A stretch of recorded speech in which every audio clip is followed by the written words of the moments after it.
Good evening, ladies and gentlemen. My name is Sean McQueen, and I'm the president and CEO for Global Santa Fe. It's so nice to get to know so many of you and to see some of you again from the last time at the luncheon. I'm excited that you've joined us this evening for a special night with Ambassador Mike Hammer, U.S. Special Envoy for the Horn of Africa. It's going to be a great night. We're so excited that you're with us, and I'm going to turn it over to the chairman of our board, Ambassador Mark Esquino. Ambassador Esquino's 3 decades plus career included postings in Latin America, Europe, Central Asia, Africa, including Sudan. So he's the perfect person to be introducing the other ambassador this evening. Help me welcome Ambassador Mark Esquino.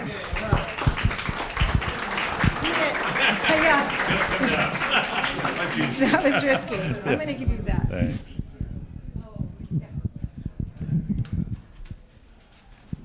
Well, thank you, Sean. It's really a great pleasure to introduce a friend and a former colleague.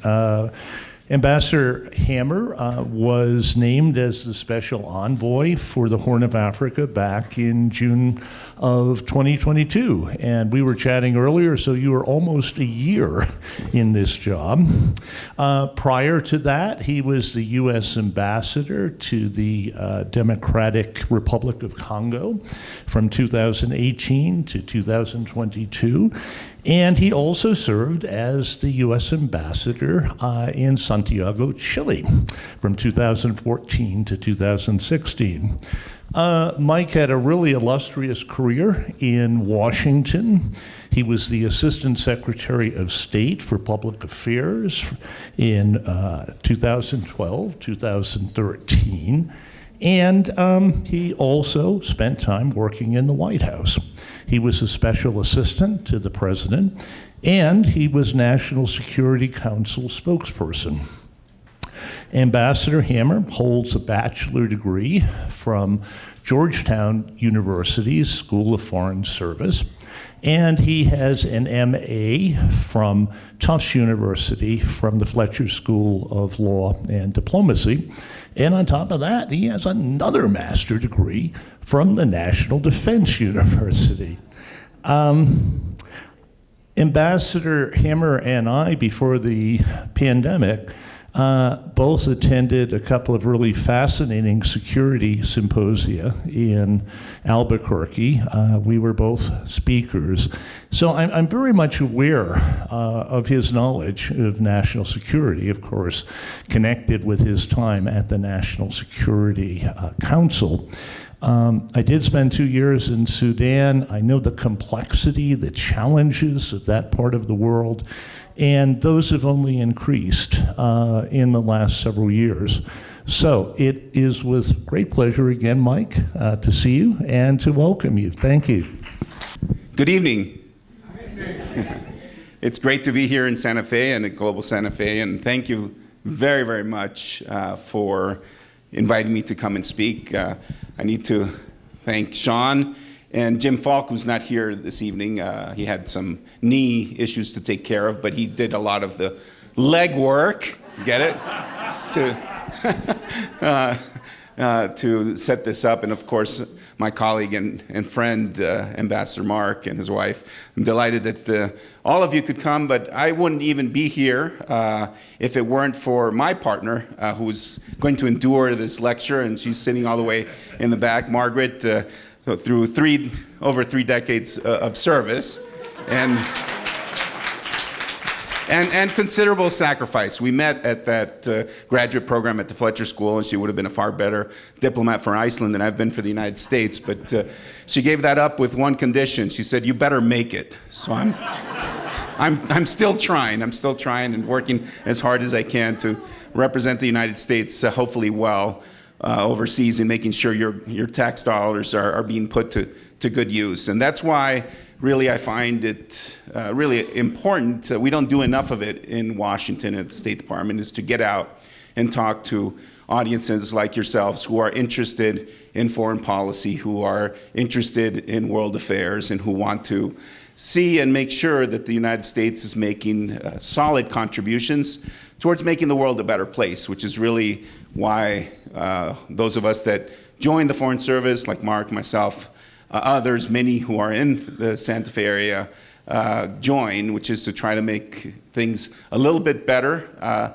serve the United States abroad, promoting our interests, try to create jobs for Americans, provide services for American citizens. Whenever you travel abroad, hopefully you register with our embassies in case there is some instability, as we recently saw in a number of incidents. You want to make sure that the embassy is aware that you're around. And of course, to support U.S. business and make sure that we're dealing with global challenges like climate change.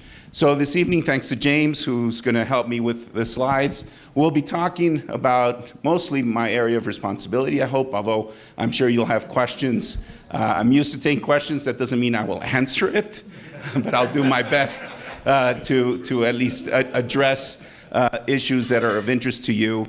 Because what I'd very much like to do is also have a conversation. So I will go through some slides, and I know some of you know a lot about some of the countries that I will mention, so bear with me. I just met somebody who knows quite a bit about Djibouti and asked me if, in fact, Djibouti was going to be on there. So we do touch on Djibouti, asked about Egypt, and talked about somebody who's passionate about elephants and saving elephants in Africa. So in any case, I'm sure there's a diverse group this evening, and thank you for spending the time. I know you could be doing other things. So if we could just go to the first slide, James, see if this works. So first I'll start with just a broad overview of the Biden administration's approach towards Africa.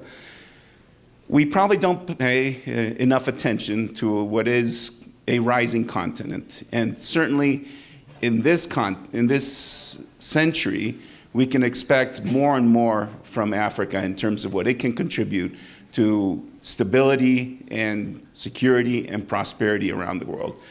You may be aware that 60% of Africa's population is under the age of 25. That's a lot of youth. And that's going to, of course, be shaping world affairs.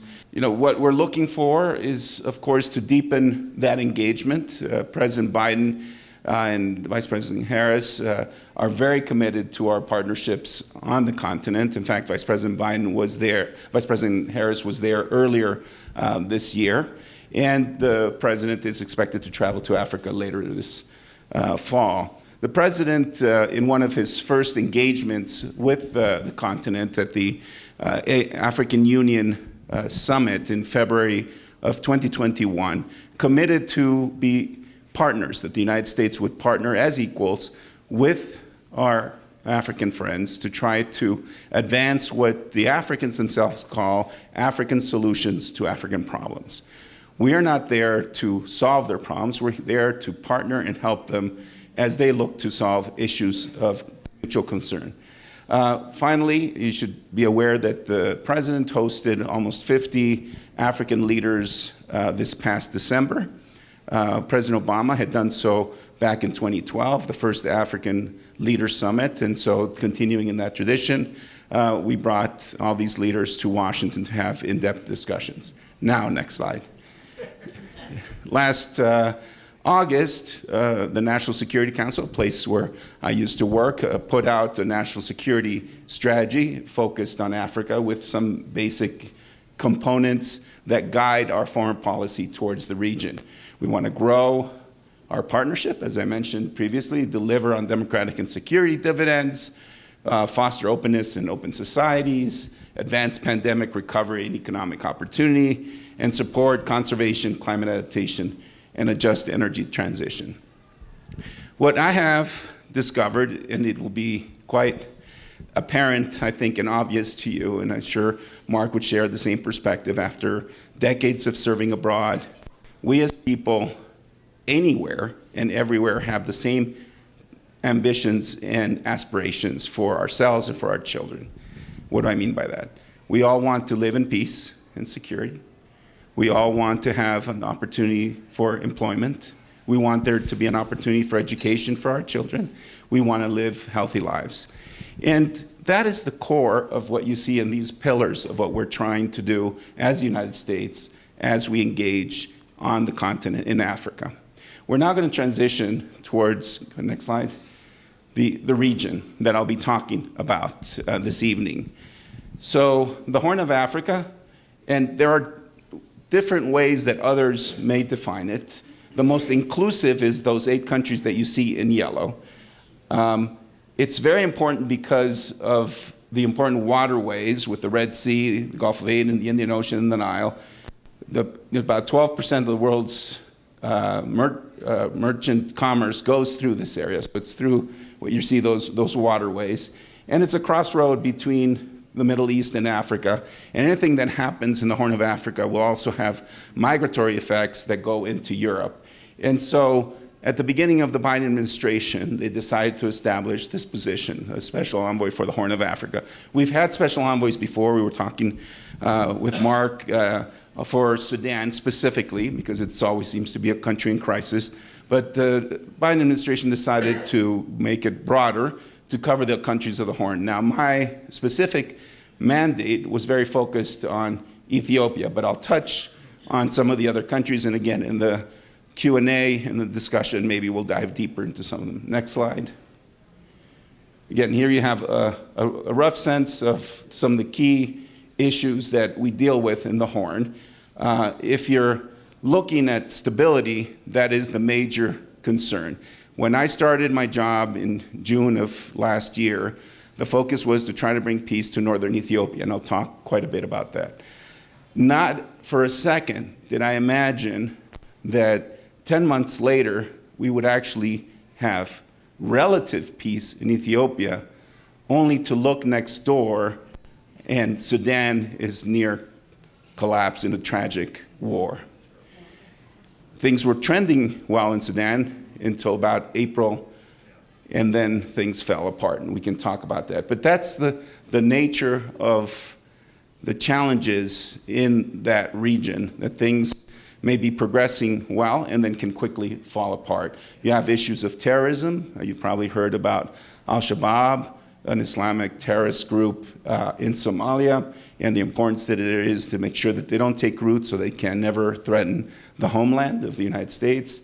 And so we work on those issues, and through your taxpayer dollars, the United States is the greatest contributor to humanitarian assistance in the Horn of Africa, helping those affected by man-made conflict. And it is man-made, because they're men who run all these countries and who generally make the decisions. So we need to have more women involved in government generally. I think we'd have a bit more peace. I see that at least half the group here agrees with me, so that's good. Yeah, probably more than half, I would hope. And the other is, of course, with natural circumstances, whether it's drought or any of the extenuating circumstances, and now there's a horrific drought affecting Somalia and hundreds of thousands of people. Next slide. So now we'll touch on some of the core countries before we get into a broader discussion. So Djibouti, which one of your friends here knows well, very strategically located. The reason I bring it up, I do travel there quite frequently, and we'll be going there at the end of this month. We have a base in Djibouti, Camp Lemonnier, with about 2,000 servicemen and women, and it's our only permanent military presence on the continent. So it's strategically supremely important. They're a very good ally of the United States. And when we recently did the evacuation of U.S. Embassy personnel from Khartoum, we did using our military assets out of Djibouti, flew through Ethiopia with the cooperation of the Ethiopian government, and then we're able to safely get our people out. Next slide. Eritrea. We could spend a lot of time speaking about Eritrea. It's one of our most challenging countries that we deal with, primarily because of the form of government. We try to have an opportunity to engage with them to improve human rights, to try to have greater openness and democracy, but it's been quite a challenge. Next slide. Somalia. Somalia will occasionally make it into the headlines. It has been in the past. President Biden made a commitment to have a permanent, persistent presence now of about 200 servicemen and women in support of counterterrorism operations. We'll see how that progresses, but with the new president, Hassan Sheikh Mohammed, who's come back, it's a second opportunity as president, we've had very good cooperation in making strides on fighting terrorism in Somalia. Next slide. This gives you a sense just of scope on what the United States does for one of the countries, and I'll have another slide that discusses Ethiopia. But as you see, quite tremendous contributions that we make in a full range of sectors. The great majority of our funding is life-saving, humanitarian assistance to those who are suffering from drought, hunger, and just natural devastation. We are very keen, of course, to promote democracy and human rights. As I mentioned before, education is core, health, economic development, and for that we have our U.S. Agency for International Development. Perhaps some of you have worked with them, do phenomenal work, again, in delivering a taxpayer dollar-funded assistance, not only in this case of Somalia, but all around the world to countries and peoples in need. Next slide. This is us. This is our ambassador, Meg Whitman, in Nairobi. And we were meeting with the gentleman in the middle, who's President Ruto, to, again, continue to build on the fantastic relationship that we have in terms of a strategic partnership. Kenya is one of the core important countries on the continent that does export stability for the most part, including sending some of their forces to help stabilize other countries in the region, and does a lot, of course, on countering wildlife trafficking, and they have issues, of course, relating to violent extremism. You know, our embassy was the victim of a terrorist attack, a very tragic one there in Nairobi. Next slide. South Sudan, you probably don't hear much about. It's the world's youngest country. Had gained independence in 2011. It's a work in progress. It could be a country that could be quite wealthy, has considerable oil, but nonetheless is mired in real governance challenges. Next slide. Ethiopia. So this is where I spent most of my time, a country of over 100 million people, second largest in sub-Saharan Africa after Nigeria. And we have some broad policy goals. You'll hear constant sort of reframe of themes. We work to strengthen democratic institutions and human rights. We try to promote economic growth and development, look to secure peace and security. Of course, our job is to serve and protect American citizens. And once again, we are the largest donor. Next slide. So when I took on this job, this war was raging. Basically, you had the worst conflict on earth that most of you probably had not heard about, because it wasn't getting the kind of coverage that, for example, Russia's invasion of Ukraine has had over the past year. And hundreds of thousands of people have died in this conflict. And it's very, very tragic. Crimes against humanity, war crimes, unspeakable death and destruction, abuse of women, sexual violence, and use of starvation as a weapon. Next slide. So last fall at the United Nations General Assembly, President Biden made very clear, going back to his original commitment to the African Union, that the United States would support an African Union-led process, and the African Union is the key preeminent African institution, to try to bring an end to the fighting. And that's, in a sense, what special envoys do.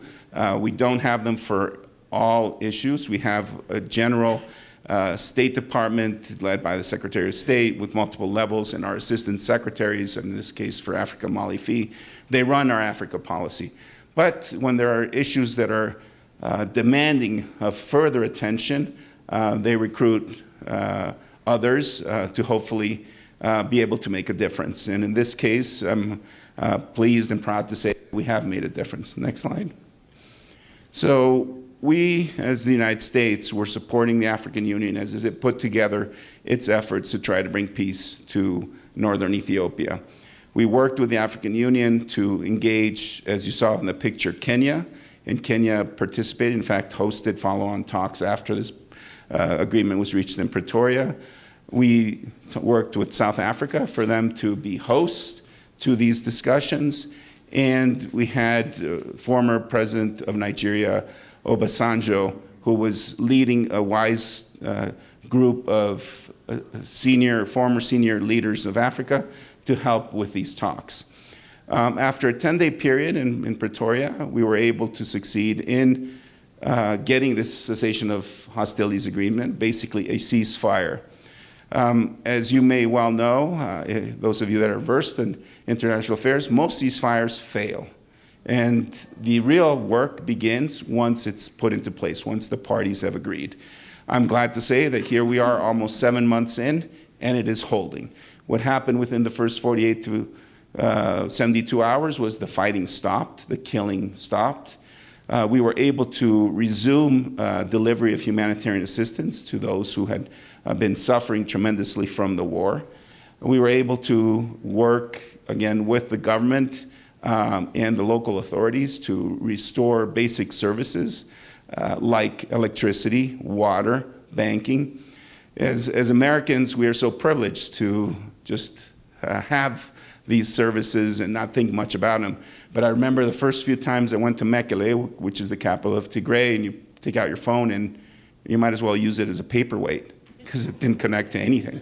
And that wasn't the case before the war. I just was in Mekele in April, and there I was. I could connect and talk to anybody, really, all the way from Tigray. So, and that's something we take so for granted. And now they're in the process of working out some political differences that hopefully will set the foundation for a lasting peace. So these are the main objectives that are still remaining while we have stopped the fighting. And you may have read about Eritrean forces who were in northern Ethiopia, who have now pretty much withdrawn to the border. So that's important in terms of maintaining the peace. They've established an interim regional administration, which is local governance, and they're now looking to demobilize over 200,000 Tigrayan troops and find something for them to do, which is what we call disarmament, and then reintegration into society. And they, of course, need tremendous assistance in terms of reconstruction for all that has been destroyed. Now, rest assured that the United States doesn't do this alone. A big component of my job is to travel to other countries, particularly our partners and allies in Europe, and try to ensure that they're also contributing to these efforts. And so we work very closely with the European Union, with the UK, with Japan, with Norway, and a whole slew of other countries to try to, again, make sure that we are not alone in these efforts, that we are working together with other international partners. That includes also Gulf countries. The United Arab Emirates are very engaged, the Saudis. Obviously, they're wealthy countries who can bring additional resources and that can help further stabilize the situation. Here's now we're in rhythm. Now James knows exactly when we're going to go to the next slide. See, it works. It works. Good job, James. We are, again, the largest donor to Ethiopia, $3 billion in assistance over the past 3 years. So this is really saving lives every day. And really, the unsung heroes around the world are those that are delivering this assistance because they are doing it in environments that are really quite dangerous. Of course, I'd say that our diplomats, too, are serving around the world in difficult places, like Equatorial Guinea, like the Democratic Republic of Congo, like, at this point, Ethiopia. Next slide.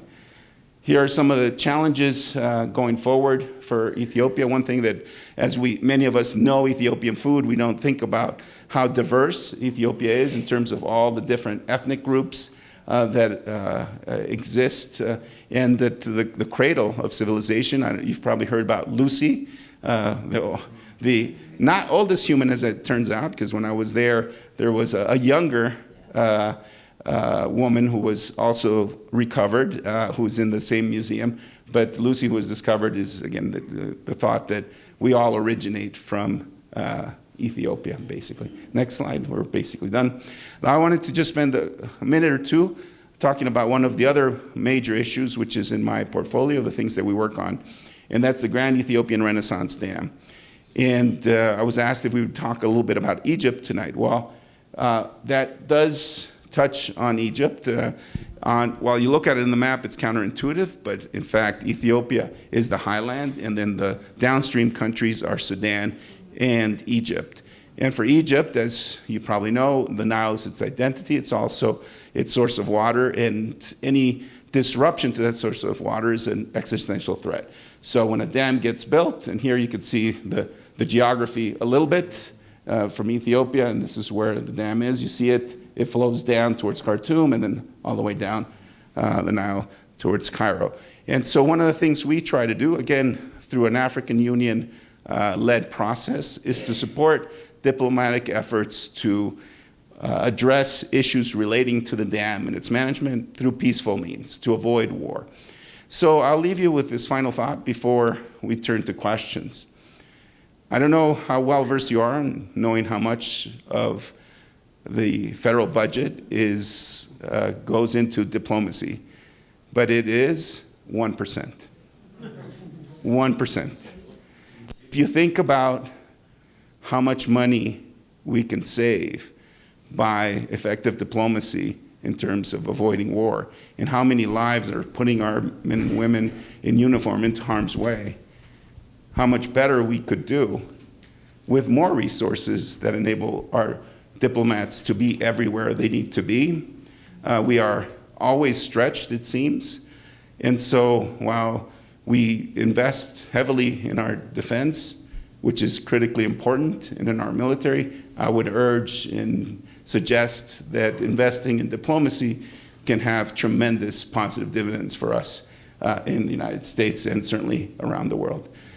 With that, let me just stop and take some questions and have a conversation. Yeah. Well, I'm the lucky one that gets to start with questions. Very good. So, and I'll get to all of you in just a minute. But I do have a couple, and actually I'm really excited that you talked about Ethiopia.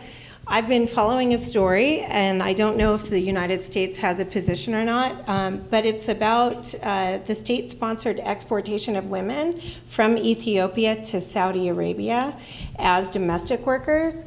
And they're saying it's over 500,000 women that they're trying to export. And I'm wondering if you or if the U.S. has a position on that. I'm worried about it, and so I'd just love to hear about that. Of course, and we have globally, even in the State Department, structurally, we have an office that deals with trafficking in persons, because it's not only women, men and young boys also get trafficked. And every year, because of legislation in Congress, we need to provide a report and, in essence, grade how each country is doing in addressing issues of trafficking.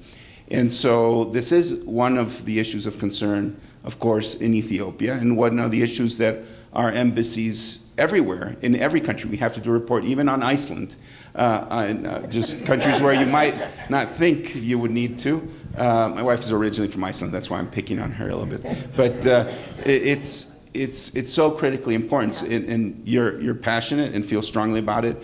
So do we. But again, it goes to issues of resources. When you're at an embassy and you only have a certain number of diplomats there, and you have to split your responsibilities between, trying to get peace agreements or trying to grow, U.S. business interests, or protecting women and girls and from trafficking, you already get a sense for how stretched we might be, and particularly in Africa. Yeah. Africa is a hard place to serve.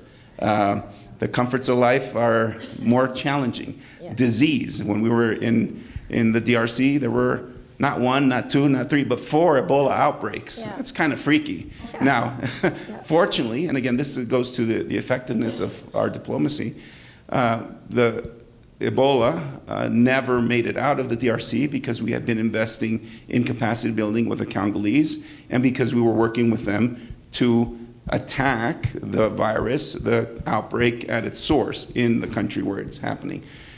look what happened with COVID. It didn't start here, and we suffered, and the world suffered tremendously. So the more that we can be engaged in addressing some of these issues, the global challenges, through the work of our embassies, the better. But rest assured, it is something that we do work on. It is something that we are concerned about. And it goes beyond, again, the trafficking issue. I did mention early on about the fact that these wars are man-made.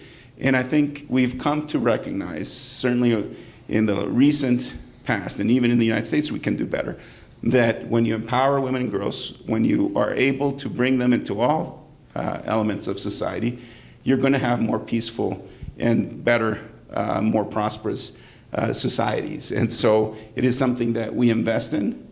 We have an ambassador whose job it is to raise the issue of awareness for women and girls, and it's something that is much needed. So yeah, thank you for bringing that up. Okay, so I'm just going to also note that I've been following the World Economic Forum predicts that if Africa misses the fourth industrial revolution, they say that Africa as a continent will never catch up. And I took a look at the Horn in particular, since this is your area, and for instance, the average access to electricity is under 50%. My concern is how likely would it be that the Horn is going to be able to be competitive technologically, right, without even simple things like electricity, like we're talking about. So how do you feel about that, and are you feeling it's as ominous, this idea of missing the fourth industrial revolution? Yes, and I mean, you noticed in the end of the presentation, we talked about the Grand Ethiopian Renaissance Dam that can generate, when finished, up to 6,000 megahertz of power, and could transform the region in terms of greater economic integration and electricity. These, are really important developments, and as they're looking to build up their infrastructure, it sometimes creates tensions with neighbors, and that's where the diplomatic piece comes in. But we as the United States want to encourage U.S. business to invest.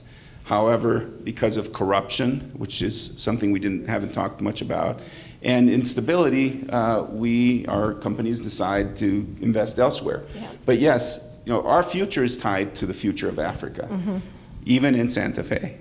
And so it's so important to recognize that we need to be investing and working on these issues to make sure that that fourth industrial revolution takes place. The effects of climate change, they're being severely noticed in affecting people's lives, again, with severe drought, which is now constant in countries like Somalia, northern Kenya, southern Ethiopia. And we, as in the Biden administration, have been working very hard to try to address the challenge of climate change, but it needs to be a global effort. And it's even said that some of the weather patterns that come to the Gulf of the here in the United States are affected by weather changes and patterns all the way out in Ethiopia. So these things are interrelated. We try to do our best. Now, there's another very large country that invests a lot in infrastructure in Africa, and that is China. I think you all know that, but then they don't deliver really for the people. And what the United States does through its assistance is we invest in people. We invest in education, exactly, for training. We invest in health, trying to help them conquer some of these horrible diseases that they're faced with. We try to make their lives better. And it's a different model, and also, of course, to promote freedom and democracy. It's something that we're proud to be doing, but when there's corruption, there's an unfair advantage to those countries that use that for to advance their national interests. Yeah. I don't know if they're winning. If you go on the continent and travel, I don't know that you will find many who want to be more like China. In fact, the United States is very much admired, even with our warts and all, and with the issues that we face.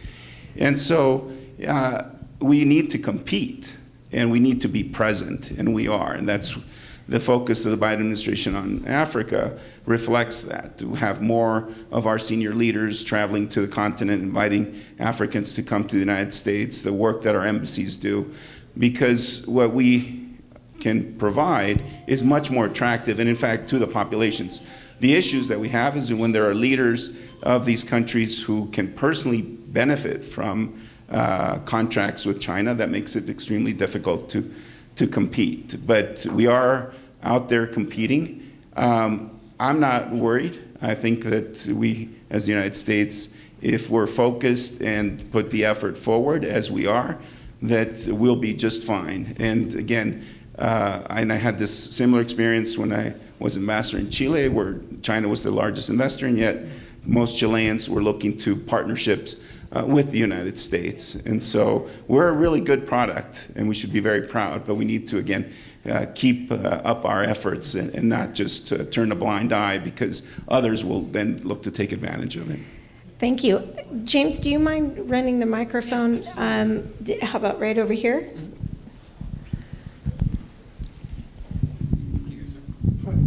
Hi, I actually have two questions. I was in Uganda, northern Uganda, visited some people I knew there who owned a farm. There were subsistence farmers, and there were subsistence farmers only because they couldn't get the product to market. Right. What is up with the transportation system, and why can't you fix it? And number two is, where does El Shabaab get their money from? Yeah. No, thanks, Roger. I can see your name tag. So two things. This was something we saw constantly in Congo as well, that you have the ability for subsistence farming, but getting product to market, the transportation, the road infrastructure. We don't invest in infrastructure, but we try to facilitate American investment, which can then, through private sector investment, be a motivator and a facilitator and accelerator for potential economic growth. It's a challenge, and we are looking very seriously. We as I described in various slides, of providing humanitarian assistance and feeding people, but they need to be able to feed themselves. And in most of these countries, they are able to feed themselves. So the problem is corruption, and we invest a lot in trying to strengthen judicial institutions to fight the corruption. But it's a legitimate concern and problem, and there is no magic formula that makes it work. It demands good governance. And that's what we try to invest in, is in good governance. Once you have that, the countries in Africa that have prospered have benefited from good governance, because many of them have a wealth of natural resources. There's not a reason that the DRC should be poor, with trillions of dollars of mineral wealth, and their largest producer of cobalt. You all probably have a little bit of cobalt with you here this evening that probably maybe even originated in DRC. But again, we need to create a level playing field for our companies to be able to invest, to eliminate the corruption, and then things will take care of themselves. In terms of Al-Shabaab, illegally is how they finance their activities. I mean, you can just imagine, like with any terrorist network, they're involved in all kinds of nefarious activities that, in essence, feeds their coffers. And we do what we can in terms of sanctions regimes to try to prevent them from being able to accumulate wealth. And it also requires partnership with many countries, because if they can't move their money, then you can put a pinch in them. But it is an ongoing challenge, and we do everything we can, again, through international cooperation to address it. Thanks. Yes, I'd be interested in the role that you see for indigenous civil society as well as international civil society in the Horn of Africa. It's what I've spent my professional life studying, so I'm curious. Yeah, no, it's really important to promote a vibrant civil society, as you've pointed out. Indigenous to the country is key. One of the things I should have highlighted more strongly perhaps at the top is that the effort of our administration is to partner. We are not going to solve their problems. They need to solve their problems on their own. But what we can do is support those efforts to perhaps provide the seed funding, to provide the urgency of political pressure to have the openness that allows for civil society to thrive. And these are difficult challenges. And again, goes back to our relationships with these countries. We sometimes have strained relationships because the United States has a value-based foreign policy where we care about human rights, where we care about corruption, and we make a big fuss about it. And we sanction people, and that's not necessarily always popular, but we're standing on the side of the people.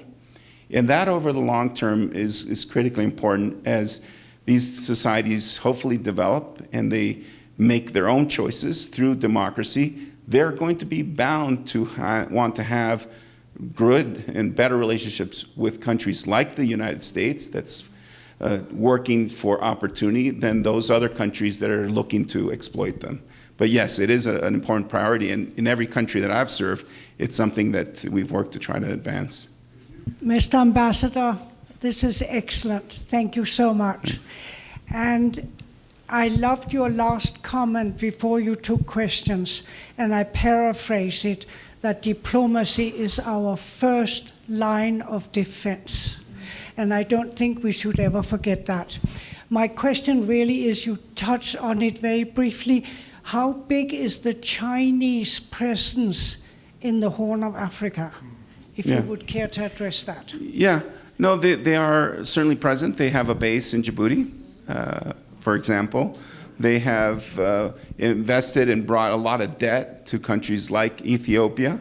And so they are ever present, and they have certainly increased their diplomatic presence all around the world. And their embassies, when you go to the countries that I travel in, tend to be quite large, in fact, getting to be larger than ours. And that's something we need to take into account. Again, it's being present, it's being seen, and having the opportunity to engage with not only the governments, but the people, the businesses, the youth, the women, the girls, and to export what it is like to have a country like the United States. And so we need to be very cognizant of that. We haven't touched on Russian disinformation. That's another big battle out there.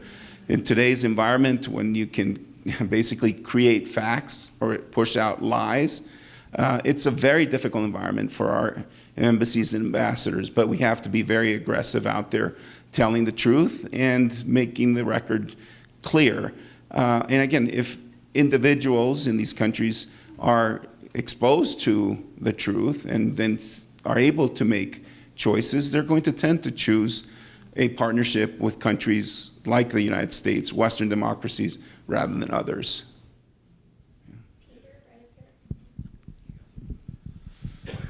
Thank you, Mr. Ambassador. You're I really welcome. appreciate your comments, and I really resonate with what you were saying in the end about resources and investment. I've spent the last 12 years of my life working in this part of the world. I was the founding head of school at a girls' STEM boarding school in Rwanda, which has been wonderfully successful. And for the last 3 years, I've been consulting to and working in Debre Bahan, Ethiopia, at a school that's a startup program there. I'd like to comment about investment. There's business investment, and as you correctly commented at the end, the American business community is really not present in the Horn of Africa at all, let alone all of Africa. The second investment I would describe as philanthropic investment, which we all probably have made in Ethiopia in one way or another. But I would suggest that more often than not, philanthropic investment is what we call flies in the eyes investment, trying to just take care of people. So here's what I'd like to suggest. The U.S. government needs to increase its allocation of resources in human capital, and specifically in making it more possible for these amazing young people in Africa to come and study in American universities. A decade ago, China made the commitment to enroll 500,000 sub-Saharan African students in Chinese universities for free. And as Kermit the Frog would say, it's tough being green. It's really tough being black in East Asia. But these young people are incredibly resilient. So the proposal that I've tried to run up the flag at the State Department is we need to create the Nelson Mandela Scholarship Program to be getting more and more African people to attend Western universities, because they're going to then come back to their countries and invest in the U.S. and not in China, as they're doing. Let me just say 3 things. Agree, agree, agree. And in fact, I made reference to the African Leaders Summit that President Obama hosted. We launched then the Young African Leaders Initiative, which was to identify young leaders throughout the continent. And it's grown exponentially, and to have those come through a Mandela Fellows program to the United States to study. The problem, the issue, is funding. It's your taxpayer dollars. We only have a limited, that 1%, and that gets split in many, many ways. And so, I completely agree with you that that's the way to win the future, to win this competition, is to invest in those young people, to have them have the beauty of an experience in the United States, to come to communities like the one you have here in Santa Fe, and to learn and to have the experience of the openness and discussion, and to go back with skills that they can use to make improvements in their own society. So you're absolutely right. And again, there are philanthropic investments that are tremendous. In DRC, the Howard Buffett Foundation was very involved. I'm sure you know of them. In Rwanda, they've made a huge difference in terms of agriculture. So that's where we as the United States look to public-private partnerships, since we can't do everything as a government, and we have limits. And there's a big discussion about the budget and what's going to happen and whether we default in the next 10 days or so. So again, there's an understanding of limited spending, but in terms of when it comes to foreign policy and looking globally, investments in education, the kind of work that you did, is absolutely critical to our future success. Yeah.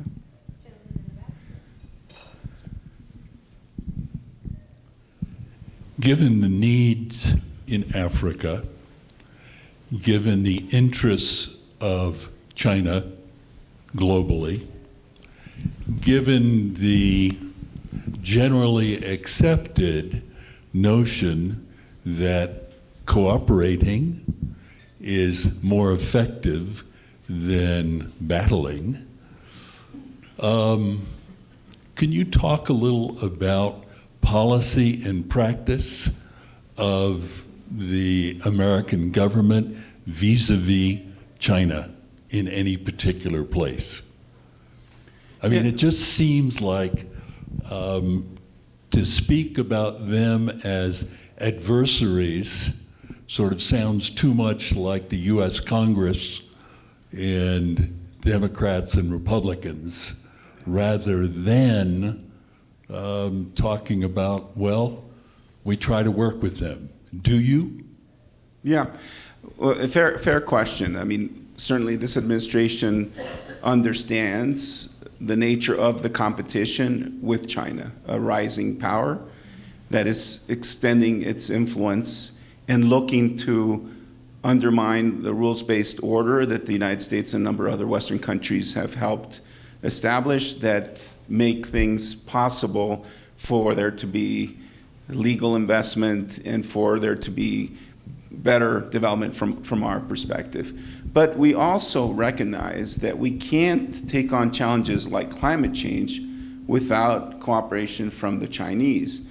And so when possible, we do look for areas where we can cooperate with China, but you can't force cooperation. It's a two-way street.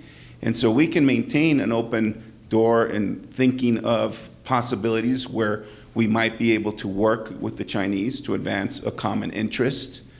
But oftentimes, there's not a meeting of the minds. That's just the reality. We stand for certain values, and we're not going to jeopardize or give up on those values to do things that don't make sense, or that might rather to make, to make compromises that don't make sense. So it's really important to recognize what we bring to the table, and as a U.S. government, we try to build those partnerships with those like-minded countries and leaders who are striving to achieve similar things, and then to appeal to the people in other countries where we want to have those same kinds of relationships. But it's the world, I'm sure every generation has felt the world has never been more complicated, more challenging. I certainly feel that as we're passing the baton soon to the next generation with the advent of how do you control information, what is truth, and who has the ability to make sure that what you're seeing on your screen is real and not fake. But I hear you, and we do recognize, at least the Biden administration recognizes, that it's a world in which the United States can't go at it alone. We need to have cooperation. We want to build that cooperation, but we also will stand up for our principles, and that's what you're seeing when we run into potential tension points with countries like China. We can take another question, or I have a couple. Is there? Yeah. Go ahead. What about birth control? Has anybody ever tried to introduce it? That can be a controversial issue in our Congress, but yes. Going back to what the gentleman was referring to. We don't want to talk about. Yeah, no, but yes, there are, again, depending on the politics in Washington and the administration, there have been, of course, programs that support birth control, yes. Yeah. Well, I want to just make one comment because he mentioned Uganda and you mentioned China back there. And I'll just say I worked in Uganda for a large part of my career. And I will tell you, I think that some of these countries are benefiting from our discourse with China because Uganda is taking all that they can get on their infrastructure, and it's the 8th largest mission of USAID. So in some ways, Uganda is benefiting from the fact that the U.S. is helping the people and China is building the infrastructure. So there can be that. I mean, it's an interesting thing to witness firsthand. They are building the roads that the farmers need to get their supplies to market. And it's hard for them to say no. I'll just say that. From their perspective, it's really important to remember it's really hard to say no when somebody's willing to build your infrastructure. There's one more question, and then I have a last closing. Just a question on your statement, but 5 years from now, the Ugandans won't be able to pay the debt back to the Chinese. They will seize power one way or the other. Aren't we just... I hate that's the complication that I'm sure. And African countries are beginning to realize this, right. And that's why there's no such thing as a free lunch. That's right. One thing is we're not asking them to choose between one or the other, and in some cases they obviously feel they can be benefiting from their relationships with the United States and with China. But the debt issue is serious, and I think they're coming to recognize that they're being put in a tremendous bind, and that is difficult. So, again, over time, they will come to realize and are realizing that they benefit more from their relationship with the United States. But I'm sure from the time when Mark was out serving as ambassador, and I've seen it the last few years when I've been serving in Africa and really around the world, people want the United States present. They want us there. They want more of the United States. As much as they complain that, we're interventionists and the like, they want us to be there to help them and solve their problems. And so what I'm suggesting is that the stronger our diplomatic presence, the more that we can actually be engaged, the better off we will be in the long term. But it requires more investment on our part. And we're doing what we can with what we have, but is that enough? And that's the question I would leave with you. And I'm going to end on hopefully a high note, because when I see Africa, I also see a lot of promise. And I know that minerals and extraction is also something that Africa is being looked toward for the future. But I wanted to ask you what other promise you might see in your area. I know you have a lot of issues and problems to deal with, but what's the promise? What's the hope that we can all? Well, I think when you travel and you meet the youth, and you see the talent, the intelligence, the drive, they're no different from the kids here. They just don't have the opportunity. And so it gives you a lot of hope, because if we're able, when, as an ambassador, you go to events and like this, but maybe with a very different crowd, and they're mostly young people, and if one or two of them can be motivated by something that they hear, and then those are the future leaders. So it gives you a lot of hope. I mean, people aren't, I don't believe, born evil, and they're shaped by their surroundings, but if they're given an opportunity, they can really make a difference. And we were just at the graduation of our daughter out in LA, and you hear all about, how individuals can make a difference. And it's true. Every individual can make a difference. A lot of these kids in Africa don't know that, don't have that sense. So they need to be empowered through education, through opportunity, and then things will go better. So you have to be, in this business, you have to be an optimist. And again, just seeing all of you here makes me optimistic, because it means you care and you're interested. And I'm sure you're doing your part in your local communities, or more broadly, or internationally. And so again, thank you very much for your interest, for coming out. I've enjoyed it. Hopefully you take away something from this evening, and look forward to seeing you about town. Thank you so much.